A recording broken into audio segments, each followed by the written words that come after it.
Good evening, comrades and friends.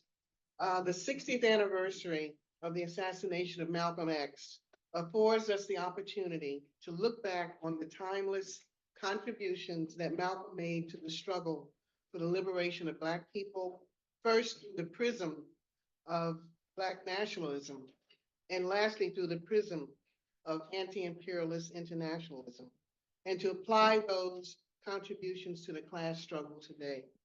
His speeches on police brutality and the right to self-defense were cornerstones of the Black Panther Party, the Young Lords, and others, both politically and organizationally. A year or two following Malcolm's death, the Black Power movement was born with major spokespersons being the late Kwame Ture, also known as Stokely Carmichael, and H. Rap Brown, now Aman Jalil Alamin, was a political prisoner. I just want to make 2 points about Malcolm X. During the height of the Black liberation movement in the 1960s, both Malcolm and Dr. King were the most influential figures. They represented 2 political wings of the Black liberation movement. Malcolm representing the militant wing, especially advocating for the right to self-defense for Black people, which drew the ire of the racist status quo. As a member of the Nation of Islam, the largest Black organization in the United States, Malcolm supported the right of NOI's program of separation, which our party defended their right to do, even with our ideological differences with the NOI. And on the opposite side of the spectrum was Dr. King, who represented the moderate wing that advocated the right to assimilation or integration. King preached for civil rights reforms within the confines of the capitalist system. Malcolm did not. But despite these differences, both Malcolm and Dr. King were targeted by COINTELPRO, just like Leonard Peltier, because they were both dynamic figures who had a mass base in both the North and the South, representing the aspirations of the Black masses for full democratic rights. What Malcolm and King did have in common is that they were both the targets of COINTELPRO because they wanted to further the struggle for full social equality for the Black masses by any means necessary. With that said, the bourgeois press had a field day pitting these 2 sides of the political debate over which tactics and strategies to use in the quest for Black liberation, which they violently opposed, the ruling class, that is. And it was true that Malcolm was more of a vocal critic of the reformist politics and nonviolent tactics of the civil rights movement. These kinds of debates are not new. A similar debate occurred in the early 20th century between the philosophies of Booker T. Washington, who was the founder of Tuskegee Institute in Alabama, and W.E.B. Du Bois, who was a founder of the NAACP. This is 1 generation removed from Reconstruction. But a seismic shift happened once Malcolm X made his pilgrimage to Mecca in Saudi Arabia in the fall of 1964, where he interacted with Muslims from around the world who spoke different languages, came from different cultures, different ethnic backgrounds. But what brought them together ran deeper than the religion that they shared, which was of course demonized in the West. It was the unity and solidarity expressed not only in Mecca, but also during Malcolm's visits to the African continent. He went to countries like Egypt, Ghana, Ethiopia, and countries in West Asia as well. And this had a tremendous impact on Malcolm's worldview. This included a visit to Gaza, where he visited the Khan Yunis refugee camp, where he first came to see firsthand the plight of the Palestinian people living under a brutal settler colonial occupation. This visit inspired him to write a commentary called Zionist Logic, I really encourage people to read it because it's very little known, where he linked this European colonial ideology from Palestine to Africa. Malcolm attended a meeting of the newly formed Organization of African Unity, the OAU, a united front of African countries that recently won their independence from imperialist European countries.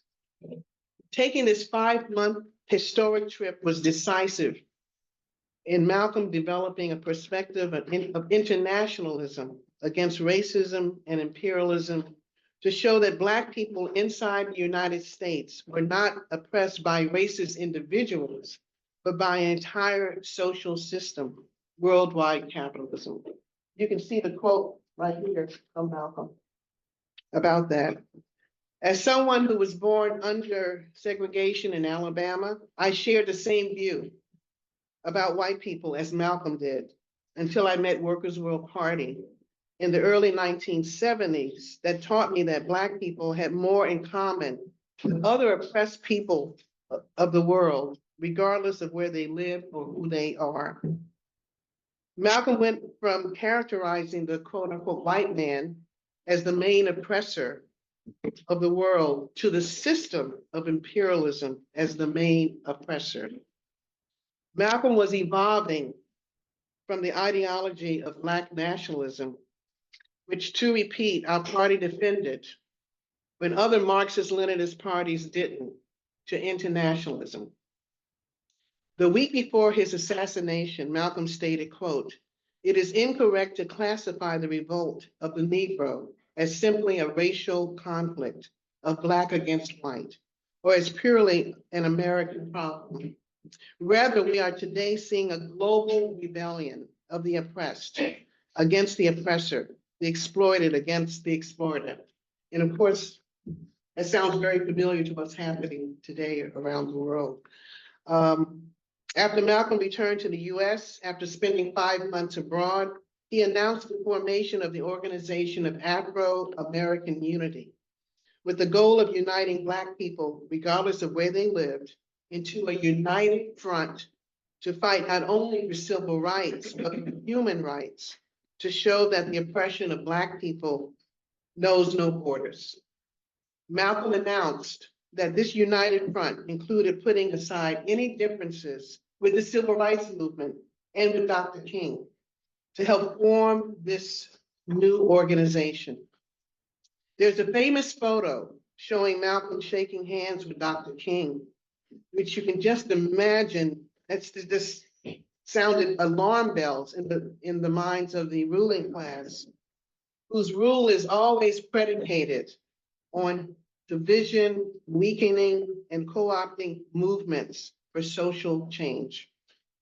Malcolm envisioned bringing the issues of racism and other human rights violations, like the lack of housing, the lack of healthcare, education, etc., in terms of reparations before the United Nations, that was playing a different role 50 years ago than what is its role today. And that's because of the anti-colonial revolutions that were sweeping the globe at that time. But the ruling class decided it was not in their interest to bring the plight of 22 million Black people at the time to the attention of the world.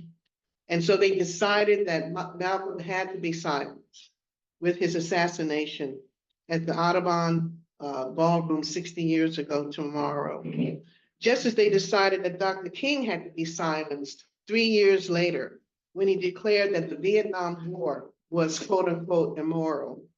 And he linked that war abroad with the war at home in the form of racism and poverty.